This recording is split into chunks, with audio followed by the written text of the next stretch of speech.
ایک صاحب سے میں نے کہا کہ جناب وہ 2000 ریال لگ گیا تو کیا کرنا ہے؟ کہنے کوئی مسئلہ نہیں، پاسپورٹ نواں بنوا لو، گنجائش ہے، یعنی ہر شے کا حل ہے۔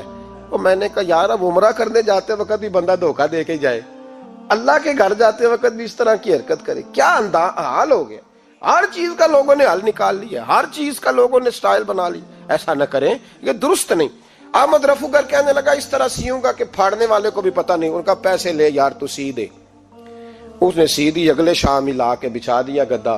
تیسرے دن بادشاہ سلامت آئے، آ کے پہلی نظر گدے پہ ڈالی، اس نے بلایا سب ملازمین کو، کہا کس نے سیا ہے؟ کہا جناب کیا ہوا؟ کہا یہ پھٹا ہوا تھا۔ کس نے؟ کہا نہیں پھٹا ہی نہیں۔ وہ کہنے لگے بنو بات میں خود پھاڑ کے گیا تھا، تو بتاؤ صحیح سیا کس نے ہے؟ کہا جناب آپ پھاڑ کے گئے تھے تو بتایا کیوں نہیں؟ فرمانے لگے اسی لیے تو بتایا نہیں تھا کہ تم خود تحقیق کر لو، بلاؤ بتاؤ سیا کس نے۔ تو بلا لیا، احمد رفو گر آ گیا۔ اس کو جب بلا کے سامنے بادشاہ کھڑا کیا، کہا بھئی تم نے سیا ہے؟ کہنے لگا حضور آپ کے سارے ملازم کٹھے ہو کے آئے تھے، میری غلطی کوئی نہیں۔ کہا نہیں یار تو بڑا کاریگر ہے، میں نے اپنے ہاتھ سے پھاڑا تھا پر مجھے بھی نہیں پتا چل رہا کہاں سے پھٹا تھا۔ اچھا یہ بتا یہ تھیلی جو ہے یہ بھی تو نے سی تھی؟ اس نے کہا جی آپ کے خادم کا ہی کارنامہ ہے، وہ فلانے علاقے کے قاضی صاحب آئے تھے، اس میں سے ہیرے نکال کے تو کھوٹے سکے بھرے تھے، تو مجھے بھی تھوڑا سا حصہ ملا تھا۔ محمود نے سارے گواہ بھی اکٹھے کر لیے، ثبوت بھی اکٹھے کر لیے۔ پھر قاضی کو بلایا، پہلے سارے ثبوت اور گواہ کیس حل کر لیا۔ پھر ہمارے ہاں یہ حال ہوتا ہے کہ مدعی 2-3 ہفتے کے بعد خود ہی ہاتھ باندھ جاتا ہے، کہنا تسی میری جان چھڈو، مجرم پھڑو پاوے نہ پڑھو۔ وہ کہتا ہے مجھے معافی دو، میں رہا۔ ظلم ہے نا، ظلم، یہ زیادتی ہے کہ جو بیچارہ اتنے سوال مجرم سے نہیں ہوتے جتنے مدعی سے ہوتے ہیں۔ اب یقین کریں اتنے سوالات ہوتے ہیں، بیچارہ ہف جاتا ہے۔ یہ طریقہ درست تو نہیں، ایک لٹ گیا اور دوسرا طرح طرح کے سوالوں کے جواب دیتا پھرے بیچارہ۔ سارے ثبوت اکٹھے کر کے قاضی صاحب کو بلایا، تنہائی میں لے جا کے محمود غزنوی نے کہا قاضی صاحب آپ سے غلطی ہو گئی، غریب آدمی تھا، وہ لٹ گیا ہے، اس نے تو بڑی مشکل سے کچھ ہیرے جمع کیے تھے اور اس کی کل کائنات تھی، تو آپ اس کا مال اسے دے دیں، بات ختم۔ قاضی صاحب کہنے لگے آپ مجھ پہ الزام لگا رہے ہیں، سوال ہی نہیں پیدا ہوتا۔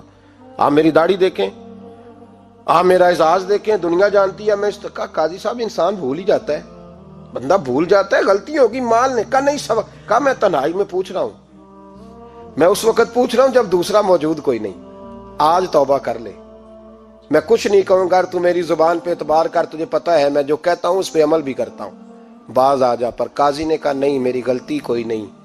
محمود نے پھر بڑے دربار میں بلا لیا، مجمع عام میں۔ مہلت کے دنوں میں جو توبہ کر لے وہ بچ جاتے ہیں، لیکن لوگ رسوائیوں کے دنوں میں پھر واپس لوٹتے ہیں اگلا گھر دیکھ کے، پھر حالات اور طرح کے ہو چکے ہوتے ہیں۔ جب بڑے دربار میں قاضی کو بلایا، بھائی تو مانتا ہے کہ نہیں؟ اس نے کہا نہیں۔ تو کہا بلاؤ احمد رفو گر کو۔ جب وہ احمد رفو گر آیا تو بوڑھے قاضی کی ٹانگیں کانپنے لگی، جملے ٹوٹنے لگے، لفظ زمین پر گرنے لگے، بات صحیح نہیں ہوتی، زبان لڑکھڑانے لگی۔ محمود کہنے لگے قاضی میں نے تجھے کہا تھا وہاں مان جا بات، اب بڑے دربار میں بول۔ تو جب قاضی صاحب کی گردن خود بخود جھک گئی تو دنیا سمجھ گئی، کہا نکل جا میرے دربار سے۔ محمود بولے نکل جا، اتنی تجھے عزت دی، اتنی بڑی تنخواہ دی، قاضی بنایا، اور یہ تھوڑی سی رقم کے لیے، تھوڑی سی رقم کے لیے تو بددیانت ہو گیا، چل چلا جا، نکل۔ قاضی دربار سے نکلا تو لوگ لعنتیں برسانے لگے۔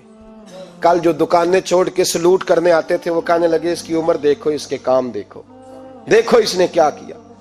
گھر گیا، بچے جن کے لیے پاپ کمایا تھا، جنہاں لی تو پاپ کمائے ہن کتھے نہیں ہو تیرے کر دے۔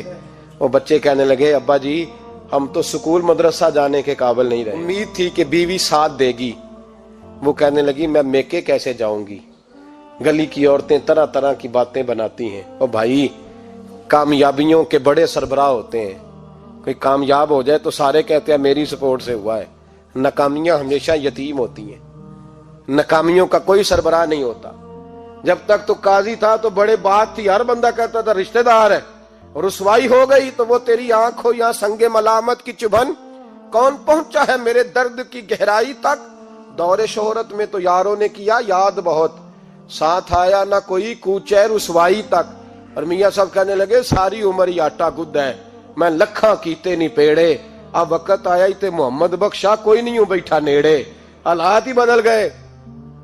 قاضی خاموشی سے اندر چلا گیا، اپنی رسوائی سمیٹ کے بستر پہ لیٹا، نہ روٹی کی بھوک لگی، نہ پانی کی پیاس لگی، نہ نیند آئی، ساری رات تڑپتا رہا۔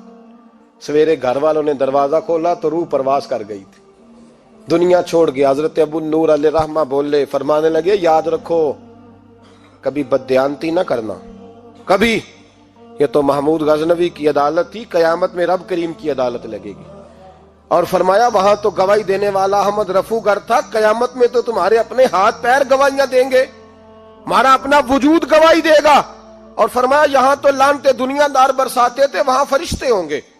اور قاضی کو تو موت آ گئی تھی، قیامت میں تو دوبارہ موت بھی کوئی نہیں آئے گی، وہاں تو رہنا ہے اور سہنا ہے۔ اتنی بددیانتی معاشرے میں، اتنی بددیانتی ہر جگہ۔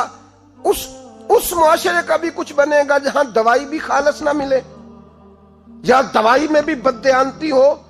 لوگ اپنے بچے کو آکسفورڈ یونیورسٹی میں پڑھانے کے لیے غریبوں کے بچوں کے رگوں میں جو دوائی اتارے وہ بھی 2 نمبر۔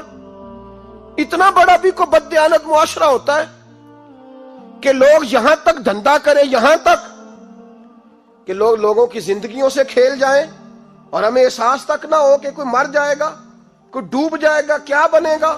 اور جس نے وہ اپنی رجسٹر کی دوائی کی، اس نے 2-4 لاکھ روپیہ لیا اور اس نے یہ نہیں سوچا کتنے انسان میری وجہ سے مریں گے۔